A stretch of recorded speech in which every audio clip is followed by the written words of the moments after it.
Hello, my name's Elowin, and yes, my sister announced she was pregnant with my husband. My mother said, "You should be happy for her." My in-laws, they threw a party, so I did what any woman with a backbone would do. I filed for divorce, and then I handed them the DNA results. But now, he's at my door, asking for forgiveness. Why would a man return to the wreckage he created? And why is my mother still calling me the problem? Want to know what happened next? You're not ready for it. I had expected that Saturday afternoon to pass like so many others at my mother's house, quietly, uneventfully, perhaps with a glass of iced tea sweating in my hand, the clinking of ice cubes mixing with the murmur of casual conversation. I thought I might hear the echo of laughter drifting from the patio, children running through the grass, adults trading stories across the long dining table. Instead, I walked through the front door and immediately felt the weight of something else entirely. I wasn't late, but I was already out of place. The house was dressed for celebration. Balloons in soft metallic shades floated lazily above the entryway, and the scent of roasted rosemary chicken and fresh flowers filled the air.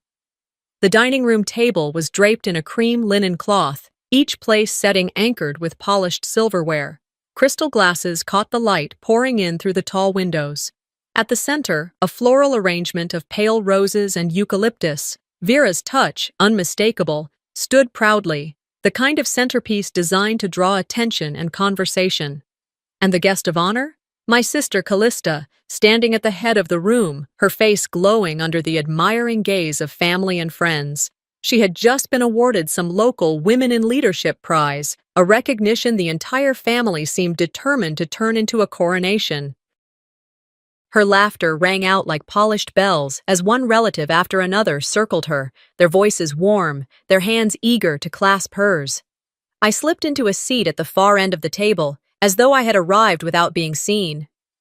I sat beneath the shadow of Vera's towering arrangement, the leaves brushing faintly against my shoulder when I leaned too close. Orion, my husband, was across from me, but several places down, separated by cousins and colleagues. His chair was close enough that I could see the glow of his phone screen reflecting against his glasses, but not close enough for me to reach across and squeeze his hand when I needed it. From my vantage point, I watched it all unfold. One toast after another lifted into the air, voices echoing against the high ceiling. To Callista and her bright future.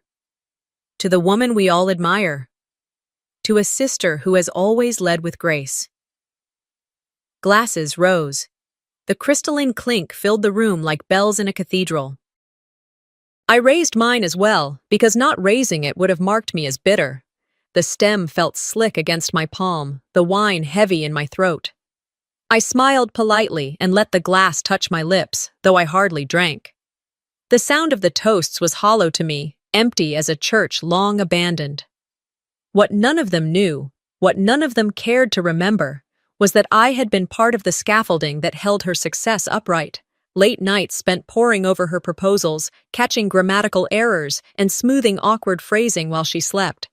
Drafting speeches in my own kitchen, bleary-eyed at 2 a.m., so that when she stood at the podium, her words would sound effortless. Even the cadence of her public thank yous, the rhythm of humility polished with confidence, was something I had written for her once, years ago. She had come to me for help, and I had given freely. Because she was my sister, because I wanted her to shine. And now, here she stood, luminous in the glow of admiration, while I sat at the margin like an afterthought. When she began her acceptance words, her face radiant, my heart squeezed tighter. She thanked our parents, her colleagues, her friends, and then paused dramatically before adding, "And especially my wonderful support team."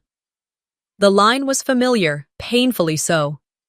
I had written those exact words in a draft years ago, suggesting them as a way to include gratitude without diluting the spotlight. My own phrasing lived in her mouth, and yet my name was absent from her thanks.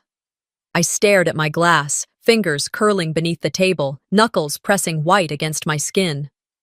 Orion glanced down at his phone just then, scrolling through something meaningless. He avoided my eyes, perhaps unaware, perhaps unwilling to witness.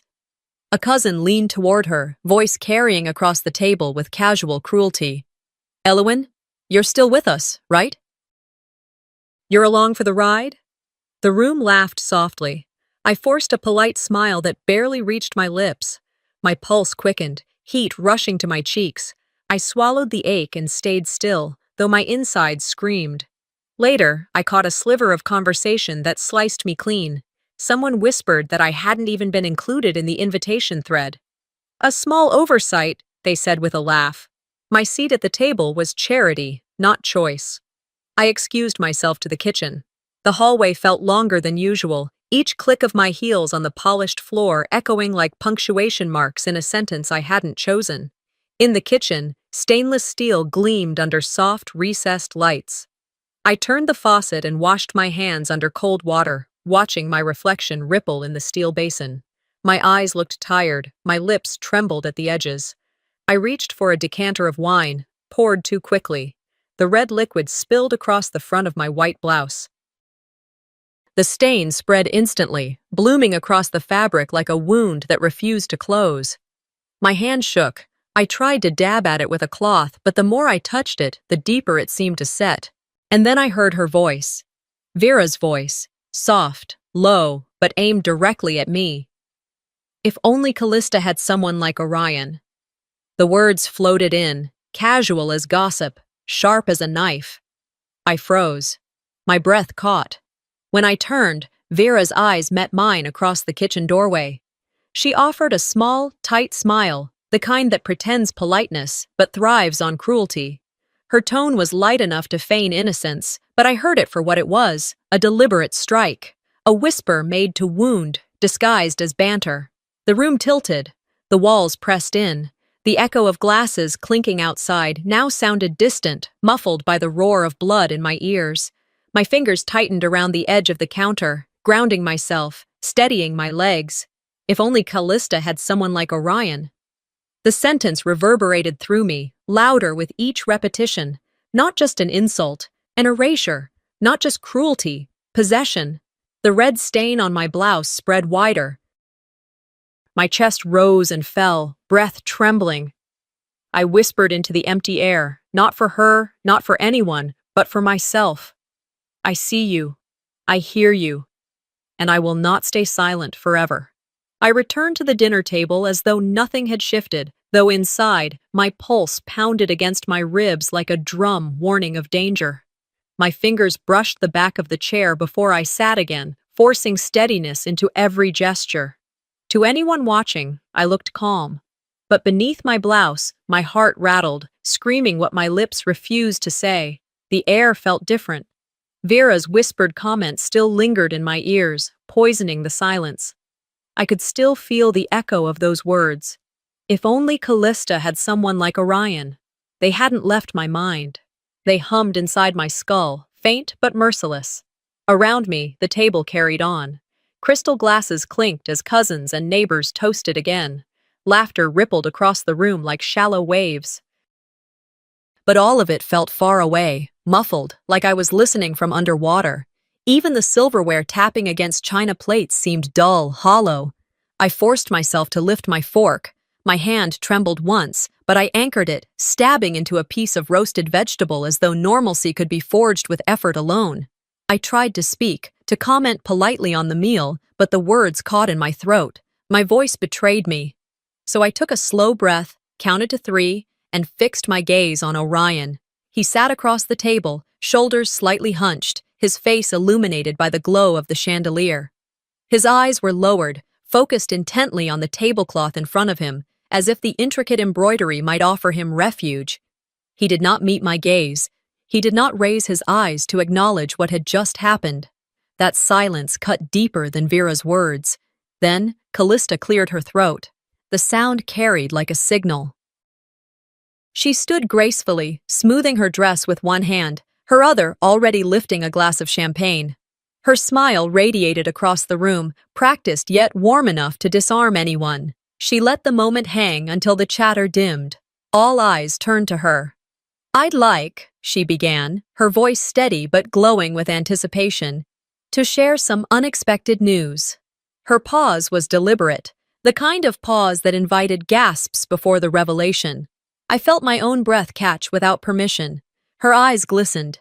She placed her hand lightly on her abdomen, her face tilted to the side in a soft glow of humility that only amplified her triumph. "I'm expecting." The room erupted. Gasps turned into cheers, cheers into applause. Alora clutched her napkin to her face, eyes watering as she whispered, "Finally." Vera blinked once, then broke into a delighted smile that lit her features with approval. Relatives leaned forward in awe, clinking glasses again, voices rising. Their joy filled the air so completely that it swallowed me whole. I felt like a guest at someone else's life, as though I had stumbled into the wrong celebration. Orion's eyes flicked toward me for half a heartbeat, just long enough for me to feel the scorch of his glance. Then he turned away, busying himself with his drink. The sting was sharper than any slap.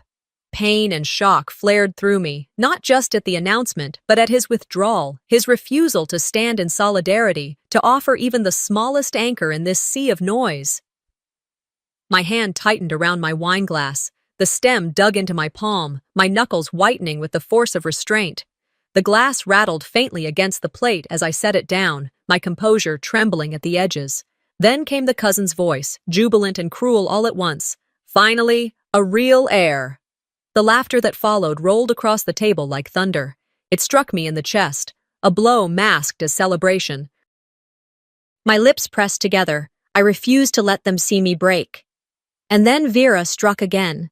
Her tone was sweet as honey, but every syllable carried the weight of a blade. Some women are made to give life. Others, perhaps, should yield the stage. The words silenced me. My throat closed. My hand slipped slightly on the wine glass, the rim rattling against porcelain. The dagger was sharp, not because it was shouted, but because it was whispered gently enough for all to hear, and no one to challenge. I looked at Alora, hoping for a flicker of discomfort, a shadow of doubt, but she was smiling at Callista, nodding, as though Vera's cruelty had never been uttered. My chest hollowed. In that instant, something inside me collapsed.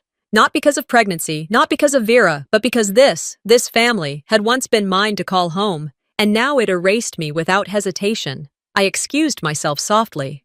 The scrape of my chair across the floorboards seemed to echo louder than all the applause combined. Conversations hushed for a heartbeat as I rose. I smoothed my skirt, lifted my chin, and walked out through the archways. The hallways were lined with family portraits, photographs of birthdays, graduations, Christmas mornings.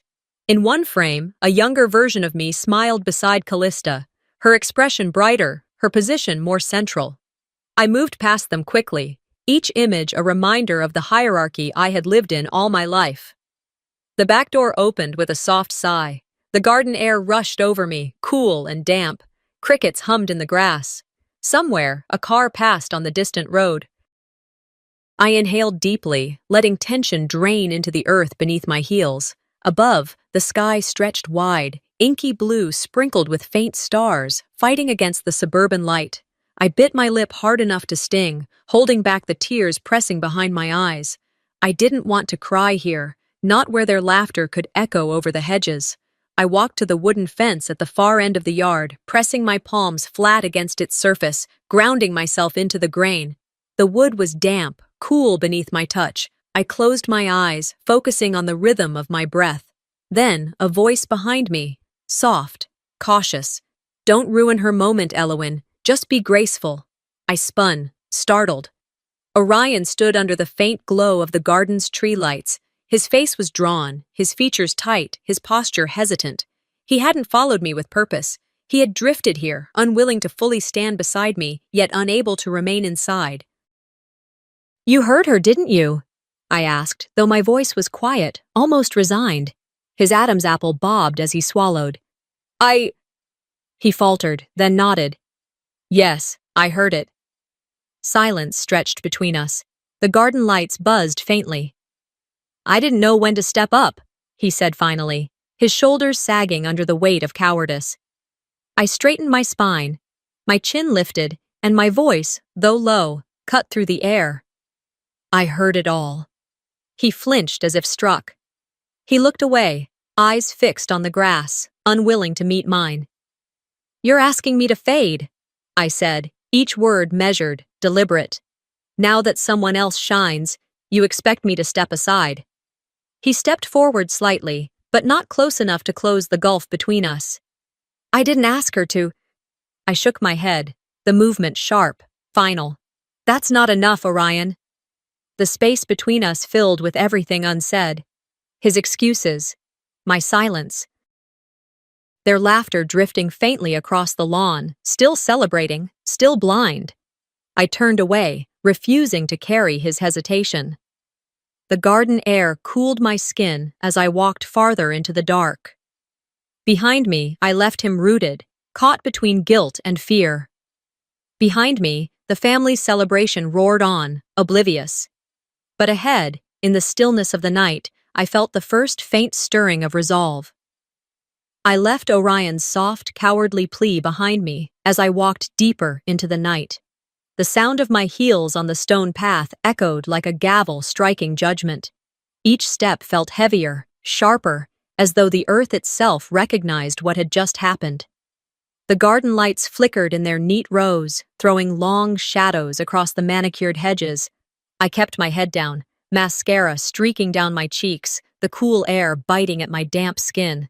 I used to think suffering had a shape, something abstract, something you could endure until it passed. But that night, I understood. Suffering had a face, and it wore mine. By the time I reached my apartment, the city had grown hushed. The elevator ride felt endless, every floor passing in silence, the hum of the motor drilling into my skull. I stepped inside and let the door close behind me. My clutch slipped from my hands and landed on the hardwood with a dull thud. I slid down against the wall, the hallway mirror across from me catching my broken reflection. Red-rimmed eyes, smudged mascara, a mouth twisted with disbelief. "You deserved better than this," I whispered to myself.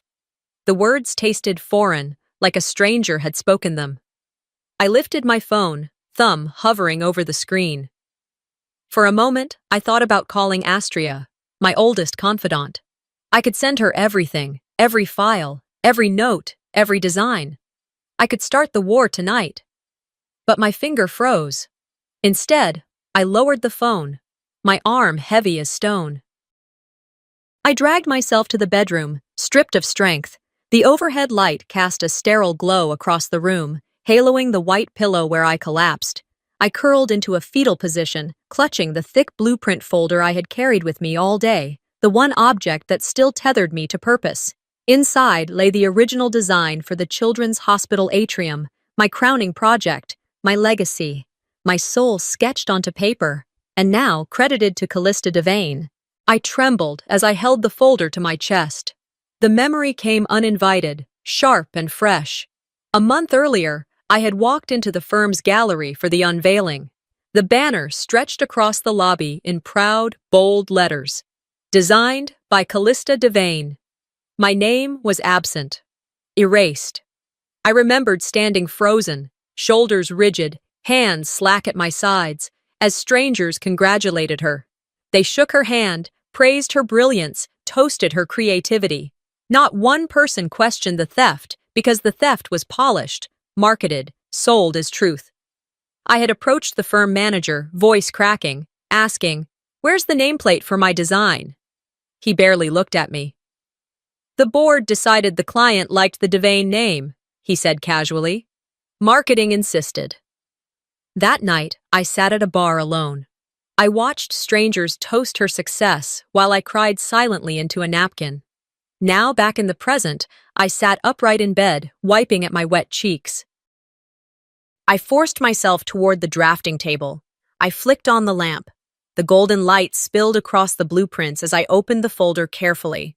My sketches, my angles, my notes on natural light, my annotations about child-friendly spaces stared back at me. The lines were undeniably mine. Only the name had changed. Someone had stolen not just credit, but identity. At the desk, Orion's words returned like poison. Maybe she deserved it. You've had enough credit anyway. He hadn't stumbled into silence.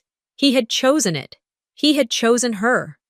The betrayal cut so deep I felt something in me fracture permanently. Anger replaced the grief. My hands shook as I opened my laptop. My breath caught, then steadied. I drafted a message to Astria. We may proceed. It's time.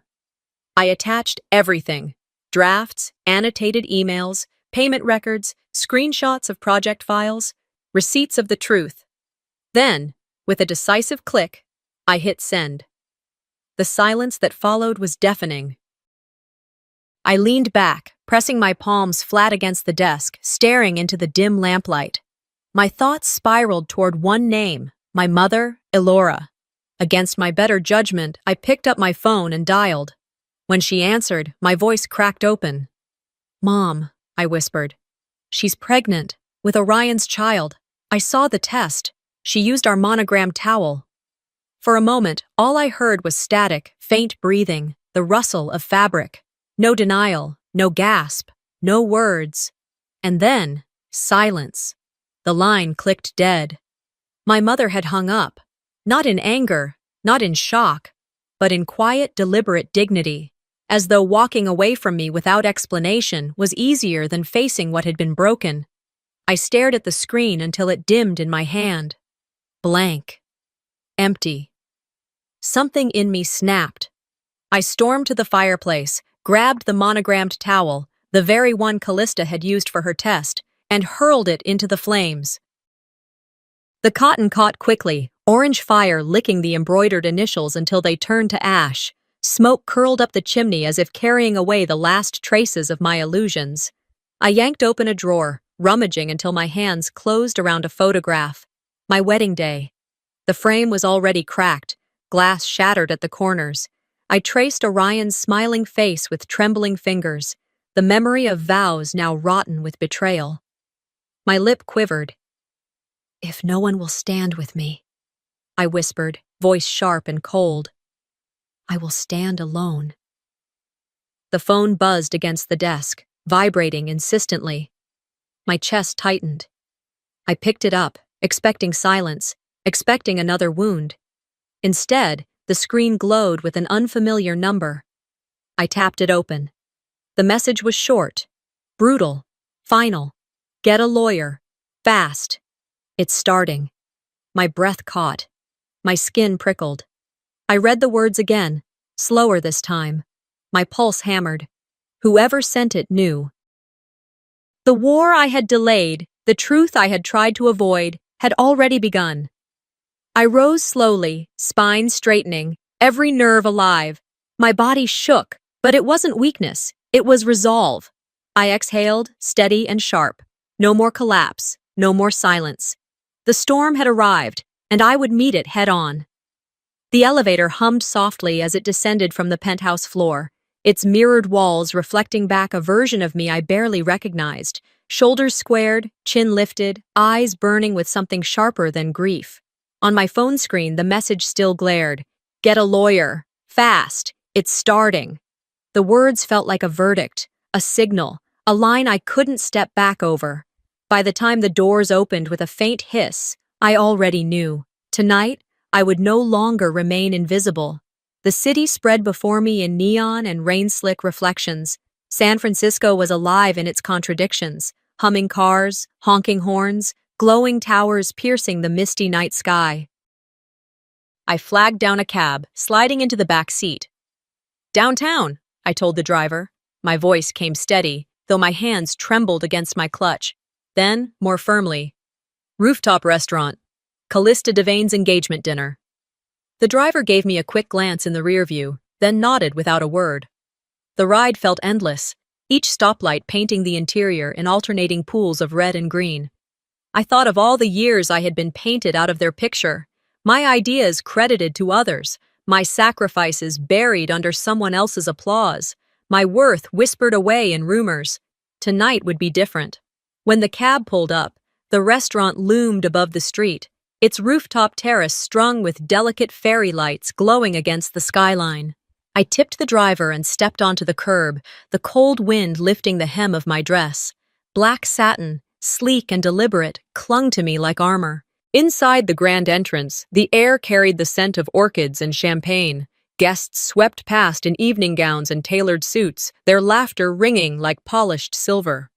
Waiters glided between tables, balancing trays of sparkling flutes. Beyond the glass walls, San Francisco's skyline glittered. Bridges outlined in fire, skyscrapers blinking in coded rhythms. My heart thudded as I entered the main tent. Long white linen tables stretched beneath chandeliers, each centerpiece glowing with candles and roses. Conversation hushed for a beat as I crossed the floor.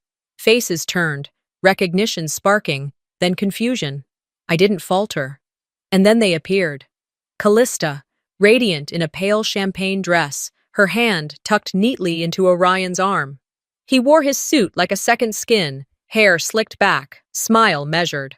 The crowd erupted in applause. Cameras flashed, champagne glasses lifted high. I stood in the shadows for a moment, letting the scene unfurl. Their joy was curated, their triumph rehearsed. Every compliment, every cheer, every clap of hands was built on stolen scaffolding. My pulse surged. Tonight, I wasn't here as a guest. I was here as reckoning. Dinner flowed with forced elegance. Guests leaned close, whispering admiration. My glass remained untouched. When the lights dimmed slightly and a waiter set champagne in front of me, I knew the moment had come. Callista rose from her chair, smile widening as she raised her glass. "To family," she began, her voice carrying easily across the tent. "To friends who have supported me. To Orion, who has stood by me. And to this new chapter of life. I couldn't be here without all of you." The words stabbed at me, echoes of lines I had written for her once, drafted late at night, rehearsed in my apartment, meant to sound gracious and humble. Now they spilled from her lips as if she owned them. I rose. The scrape of my chair cut through the hum of conversation. A ripple passed over the crowd, voices lowering to murmurs. My heels struck the polished floor in sharp, deliberate rhythm as I walked down the aisle toward her. Black satin shimmered in the candlelight, my presence pulling every eye toward me. Callista faltered mid-sentence, her glass trembling slightly. Orion's jaw tightened. Vera's eyes narrowed like a blade. I stopped in front of them, standing tall. No words, just silence and wait. I reached into my clutch and drew out a gold envelope, its metallic sheen catching the light. I extended it toward Callista. For a moment, she smiled as if expecting a gesture of peace, an olive branch, perhaps even a belated gift. But when she tore the flap open and pulled out the documents, the room shifted, gasps echoed, forks clattered against plates. Elora dropped her cutlery with a sharp clang. The papers unfolded in her manicured hands, an official divorce petition, a formal request for DNA testing, and property dispute filings sealed with my attorney's mark. Callista's face drained, then stiffened into a mask. "This," she began, voice trembling. "This is quite a surprise." I met her eyes without blinking. "Consider it overdue." The murmurs swelled, guests pulling out phones, recording, whispering. "Court papers?" someone hissed. "A summons?" The DJ's music faltered and cut off, leaving only the buzz of voices and the clink of glasses. Orion stood frozen, color gone from his face, fists clenching at his sides. I turned slowly, letting the silence deepen, heels clicking across the marble as I strode toward the exit. My spine was straight, my chin high. I did not hurry. I wanted every step to echo. Behind me, Callista's voice rang out, sharp and brittle. "You wanted to be me! Now you get the consequences, too." Her words cracked across the room like glass shattering. But I didn't stop. I didn't look back. The night air hit me as I stepped outside, cool and salted with ocean wind. San Francisco's skyline stretched out before me, lights burning like quiet witnesses. I exhaled, long and steady, as if releasing years of silence. This was no longer about applause or acknowledgement. It wasn't even about revenge. This was correction, and it had only just begun. The taxi door closed behind me with a soft, final click, and for a moment, the sound seemed louder than the rain itself. Water pattered steadily across the roof, blurring the windshield, drumming against the world outside. I sat still for a breath, hands trembling faintly as if my body had absorbed the storm. On my phone screen, the address glowed. a string of numbers that had already begun to feel like coordinates for war. Astria's office. The name alone carried weight. Her reputation stretched across the city like a whispered warning, sharp, unflinching, dangerous to underestimate. Tonight, I wasn't here to beg for help. I was here to enlist a weapon. The cab slowed in front of a sleek glass high-rise, its windows slick with rain, Civic Center's streetlights reflecting in its panes. I slipped out into the wet night, heels striking against the curb, each step deliberate. Inside, the lobby was hushed and polished, a museum of silence and authority. The receptionist looked up, but recognition seemed to pass between us. She didn't ask my name, she didn't stop me. I pushed through the tall glass doors and moved deeper into the building. Astria's inner office was minimalist. Slate-gray walls, a single modern lamp casting a pool of warm light, a table free of clutter except for a wide whiteboard crowded with pinned notes and red marker lines. Behind the desk, she waited. Suit pressed, hair pinned, expression cut from marble. She didn't rise to greet me with warmth. She stood with precision, extending only a curt nod, the kind reserved for equals. We did not waste words. I slid the folder from my bag, its edges damp from the rain, and laid it on her desk. The weight of everything I'd gathered over weeks and years, emails, bank statements, draft scripts, receipts, credit card slips, thudded against the wood. My voice, when I finally spoke, surprised me with its steadiness. I want full disclosure, I said. Assets, property, labs, everything. No shadows, no half measures. Her sharp eyes lingered on me, testing for cracks. You realize, she said quietly, this will get nasty. Nasty in ways you may not be ready for. Are you prepared for what comes? I inhaled slowly. I've waited too long for permission. I never wore gloves. For the first time, her composure shifted. Just slightly. Amusement, maybe respect, tugged at the corner of her mouth. She sat back, steepling her fingers, before sliding a marker across the whiteboard. It was already covered with names and dates, Orion's wire transfers, Callista's signed guest contracts, Vera's so-called gifts. A constellation of betrayal mapped in ink. Astria began connecting the dots with brisk, clean strokes. You've done half my job already, she said. A small smile escaped me, unbidden. For once, I felt the balance tilt in my direction. I watched her trace patterns. Orion's hidden accounts, Callista's contracts riddled with inconsistencies, Vera's financial records bleeding into unknown hands. Each line drawn across the board was another thread tightening into a noose. She asked the question eventually, her voice low but firm. Are you sure you want this public? I turned toward the wide windows, where rain slid in slow rivulets down the glass. They've already made it public, I murmured. I'm just making sure truth gets the same stage. We worked late into the night. I handed her everything, recordings of Orion contradicting himself about fertility treatments, email chains where Callista begged for tweaks to a speech I had written, screenshots of accounts quietly drained. Astria cataloged the evidence with surgical precision. When she paused at one particular file, a lab report, her eyebrows arched. You pulled this? She asked. The memory flickered through me like a secret flame. Weeks ago, I had swapped Orion's toothbrush with mine, a subtle exchange he never noticed. The DNA sample had been processed. The lab report confirmed it. He wasn't the father. Astria looked at me differently now, disbelief and something like admiration sharpening her gaze. Do you intend to release this? I leaned forward, my voice quiet but unwavering. Not yet. Let them hang themselves first. Truth doesn't need my haste. It needs timing. She nodded once, agreement, respect. A plan formed between us, intricate as chess, selective disclosures, timed leaks, legal filings aligned with public exposure. For the first time in months, I felt a spark that wasn't just survival, it was power, flickering into something undeniable. The following morning, I met Alora at her favorite cafe, a quiet corner shop fragrant with espresso and sugar. I laid the lab report on the table between us, watching her eyes as she read. Mom, I said, I have proof. Orion isn't the father. Her face drained of color, lips parting soundlessly. You really want to ruin her life? she whispered. Her voice trembled as though I had handed her a blade. I want the truth to matter, I replied. She sat back, shaking her head. You're young, naive. Give her a chance. She clutched her purse as if it could shield her, then rose without another word. The bell over the door jingled as she left, the echo of her retreat cutting sharper than her refusal.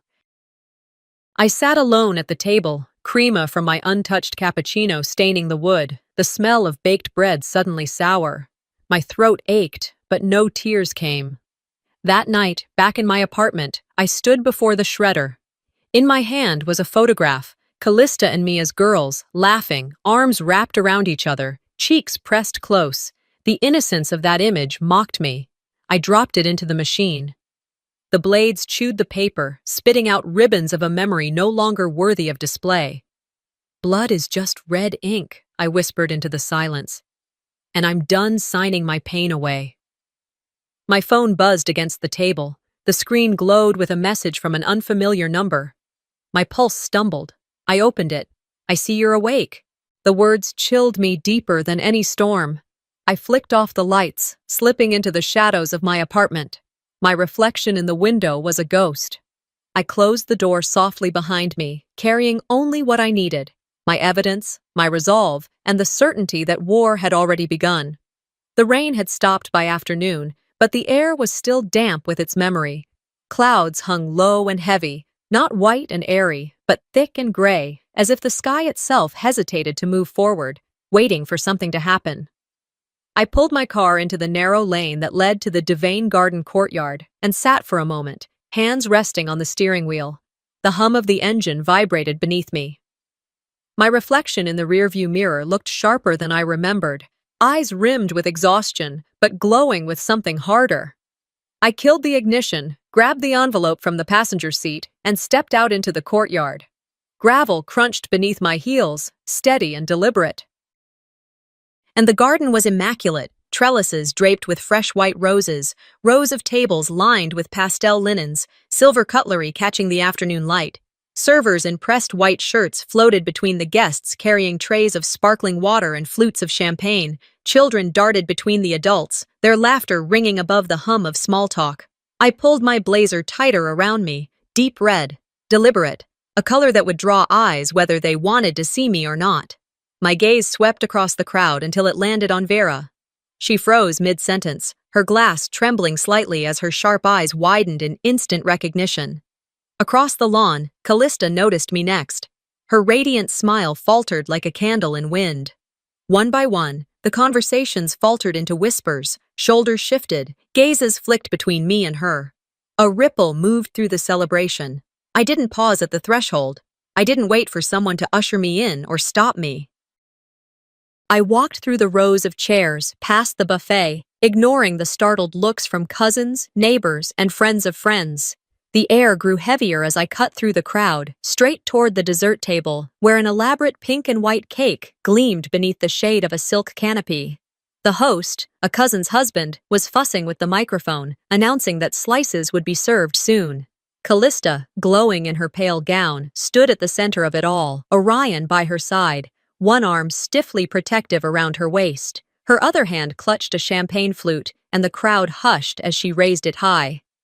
"Before we cut the cake," she said, voice sweet, poised, rehearsed, "I just want to thank everyone for being here to celebrate with us today. This little one is already so loved." I didn't wait for her to finish. I stepped forward. The sound of my heels against the flagstone cut through the silence. All eyes swiveled toward me. I held the envelope firmly in my hand, my pulse steady in a way that almost frightened me. When I spoke, my voice was calm, clear, impossible to mistake. "I brought a gift too," I said. "One you've all earned." I placed the envelope squarely atop the cake table, right next to the silver knife waiting for its ceremonial slice, and turned away. No fanfare, no raised voice, no apology. Just the truth left there, naked and undeniable. For a beat, no one moved. Then the shock detonated. Vera gasped audibly, her manicured hand flying to her mouth, eyes darting to Callista with the expression of a cornered animal. Callista's knuckles whitened around her glass. Her face paled beneath her carefully applied blush. Orion surged forward, but a server, confused and clumsy, shifted into his path. Phones were already raised, guests recording, others whispering too loudly to be discreet. Callista's hand shook as she tore the flap open. The papers spilled out. The DNA test results. Orion was not the father. My filed petition for divorce. Financial disclosures. Evidence laid bare in neat black type. Her lips parted, words forming without sound. Orion froze beside her, the blood draining from his face. Around us, the garden fractured into chaos. Gasps burst from the crowd. A woman by the buffet cried out, "What is happening?" Someone near the trellis muttered, "Is this real?" Another voice, low, disbelieving, "She wouldn't dare." But I had. I did not stay to watch their denial, their scrambling explanations. I retreated toward the far edge of the courtyard, where jasmine vines twined along the fence, their fragrance cutting through the sour tension. The wind stirred softly, carrying fragments of panic and accusation. From that distance, I saw Callista clutch the papers to her chest, as if hiding them might erase what they contained. I saw Orion turn, searching for me, his jaw clenched, his fists tight. But I kept walking, slow and deliberate, until I disappeared into the garden's shadows. By nightfall, the fallout was everywhere. My phone buzzed on the kitchen counter as I sat alone in my apartment, the lights dimmed, rain tapping at the windows once more, like the steady beat of a drum. Notifications stacked faster than I could read them. A video clip had already gone viral, me stepping forward in red, envelope in hand, voice cutting through the celebration. The caption read, "Sister of the Year ends baby shower with facts, not balloons." The comments poured in beneath it, some furious. How could she ruin such a day? Others sharp with approval. That's what happens when you build a life on lies. One said simply, "Respect, that's how you play the long game." The family group chat exploded, messages scrolling past like fireflies, rage, shock, denial, but I ignored them all. Instead, I opened a single message. Astria. Her text was brief, not bad for someone who wanted to stay silent. I let my fingers hover over the keyboard. I typed, deleted, typed again. Finally, I sent. Silence was never weakness, it was calculation. Moments later, another notification. A voicemail. I pressed play, Orion's voice spilling into the room. Tremulous, ragged. "You destroyed everything, but I still need to talk to you." I listened once, then again. His tone cracked like a man drowning, reaching for someone already gone. I stared at the screen, my reflection dim in the glass, then hit delete. The message vanished, leaving only silence.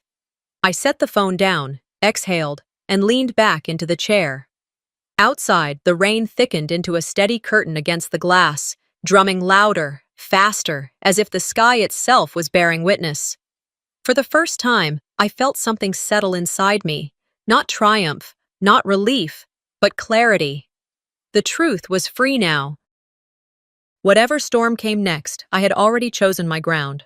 The night stretched dark and endless, filled with consequence, but I did not look away. I locked my phone, turned off all alerts, but hours later the updates poured in anyway. My social media buzzed with varying tones, some support, some venom. A message from an old college friend appeared. "I always knew you were stronger than them." My throat tightened. I offered a faint smile, then screen headlines swarmed. Elowen Devane accused of gaslighting sister, breaking marriage. My blood chilled. At the office the next morning, I sat behind my desk while callers, emails, and whispers demanded explanations. Staff glanced at me quietly. I said nothing. I reviewed the posts circulating. Threads blaming me, demanding I give Callista a break, labeling me jealous, accusing me of emotional manipulation. All so familiar, I felt, all so raw. Then came the press invitation. Vera scheduled a midday gathering. She would speak publicly. I arrived as a shadow among reporters, cameras poised. Vera paced behind podiums, fielding questions. First, she criticized Callista. Poor decisions, hiding facts, ignoring boundaries. The crowd murmured. Then she pivoted sharply. Elowin was always distant, aloof. She never valued family. She's always judged everyone. The words struck like a slap. A few gasps, slips, camera shifts. People she once praised now looked askance at me. Her betrayal resonated deeper than Callista's. I watched from the edges of the crowd, phone recording discreetly in hand. I heard mothers, neighbors, former friends whisper, "She always seemed proud." Now look. My fists curled. Food threatened to leave my tongue. Pain surged. But I held still, silent witness. Then, later that afternoon, Callista posted a video. She cried, narrated her version, framed me as the bully. She claimed throughout childhood I resented her, stole her wins, manipulated Orion's feelings. It played with slow sobs, soft lighting, tears, hashtags, #justice for Callista, #manipulated marriage trended. Comments poured in. Poor sister. Elowin must be broken. Traitorous spouse. I watched the comments in real time, each line a burn. But I refused to respond, not yet. My cause wasn't a statement, it was justice. After dark, I wandered the neighborhood where I grew up, past murals painted in elementary school days. I stopped before one image, children holding hands in a circle, Elowin, Callista, and me among them. A memory surfaced. Callista cutting off my braid when we were 8 out of envy. I remembered that unexpected sting, the betrayal before I understood what betrayal meant. I whispered, even when she hurt me, I forgave. But this? I won't. Back in the city, Astria met me at her firm. She nodded as I recounted the public attacks. They want to rewrite your life. Don't let them. Her tone firm, tender. I touched the files I'd given her. I'm not letting them. I'm ending the story on my terms. My jaw felt heavy. My resolve turned steel. I left her office carrying a manila folder marked Public Image Rehabilitation Defamation Suit, Draft 1. The crisp edge bit into my palm, but I held it like a weapon. Outside, traffic hummed, streetlights glowed. My breath hitched, not with fear, but with anticipation. I crossed the sidewalk, head high. I'd walked into this storm. Now I would walk out, not broken, not bowed. The war had started. The courthouse steps rose before me in morning light, banners of news channels plastered across the facade. I inhaled cold air, adjusted my suit jacket, and walked through clean glass doors. Reporters' cameras flashed, phones held aloft. My pulse settled into surge. This was more than a trial. It was reckoning. I entered behind Astria. She glanced at me. I nodded. She whispered, "This is our moment." I whispered back, "I'm ready." Once inside, we signed final legal filings. And documents sat in stacks on the counsel table. Claims of defamation, emotional distress, breach of trust. I slid my pen across pages, sealing the confrontation. I turned to Astria. "This isn't just a case. It's a reckoning." We stepped into the press area. I walked into view of media, as if entering my own stage. Flashbulbs bloomed. Reporters murmured questions beneath the hum. How do you respond to Callista's claims? Will you drop the lawsuit? I met cameras with calm eyes, letting the moment speak. Inside the courtroom, the gavel announced order. Astria rose, unfolding her opening. She laid out the timeline. Emails where Callista used my words, financial records showing deposits from Vera tied to favor payments, bank transfers, screenshots. She exposed inconsistency after inconsistency in Callista's stories. The room leaned in. Orion rose to leave mid-testimony. He looked sideways at me. The judge intervened. "You may not exit until your testimony is complete." Disbelief flickered across his face. He sank back down. A hush fell. I watched as Astria reached into her suit and produced a small device. She pressed play. The courtroom speakers crackled. I heard voices, Vera and Callista mocking me, their laughter sharp, venomous. "She'll never know who raised her. This is our chance. He's too weak to stand up for her. It's pathetic. She's irrelevant, always has been." Gasps rose. The judge furrowed his brow. Callista's face drained pale. Vera's chin trembled. I felt no tears, only the surge of truth breaking free. I breathed, feeling it resonate in my ribs. Behind me, reporters whispered, scribbled notes. Cameras clicked. A woman in the gallery raised her phone. Flash, I held still. Astria continued her argument, weaving in those recordings, showing how Callista used my trauma for sympathy, claiming victimhood. She pulled up projections on the screens, side-by-side transcripts of my speeches and Callista's public statements, nearly identical. As she spoke, memories flicked through me sitting at my drafting table late at night, editing speeches she would later deliver. Me swallowing quiet resentment through the years. Me telling myself to walk away. The truth didn't save me. I did. When we concluded, silence held. Then the judge cleared his throat.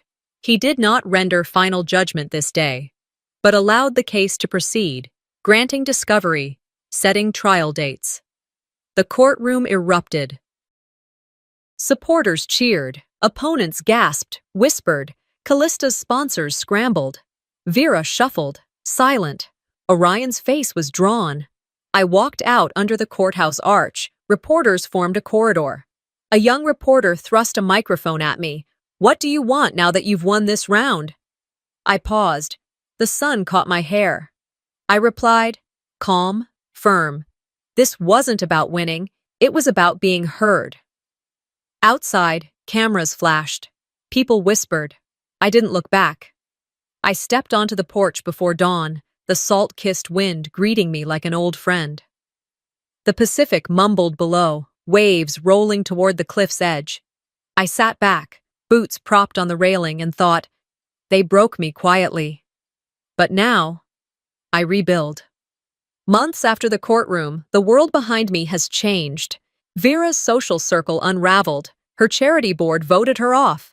Callista slipped away to another state, attempting a rebrand, but no one trusted the woman who spun lies. Orion declared bankruptcy. He sent letters, tried messages. I never replied. I reached into my pocket and pulled out the letter from Alora. Her handwriting trembled. I didn't know how to protect you, so I pretended you didn't need it. I was afraid of breaking more than I was afraid of hurting you. My eyes stung. Not from anger. This was release. I pressed the letter to my chest, closed my eyes, and let myself cry. The salt water mixed with ocean breeze. Later, Astria called. They want you on a podcast. I said no. Not yet. I'm still living it. I hung up before she could respond. I needed space to breathe, to heal, not perform pain. A neighbor knocked on the side door. He had brought tea, just tea, and sat on the deck rail. We spoke of rooftop leaks, garden soil, the gulls overhead, nothing heavy. He didn't push, didn't pry. At sunset, I walked by the shore. The cliffs glowed amber. In my hand, I held a small locket, a gift from my mother, years ago. Inside, I glimpsed her writing. Don't let them teach you to disappear. I touched the words and closed the locket. I allowed myself a gentle smile. This moment didn't erase pain, but it meant I chose my future over their story. They broke me quietly, I whispered into the wind, but I rebuilt loud enough for generations to hear. Some wounds don't bleed, they echo. This wasn't just about betrayal. It was about what we allow ourselves to carry, and when we finally decide to put it down.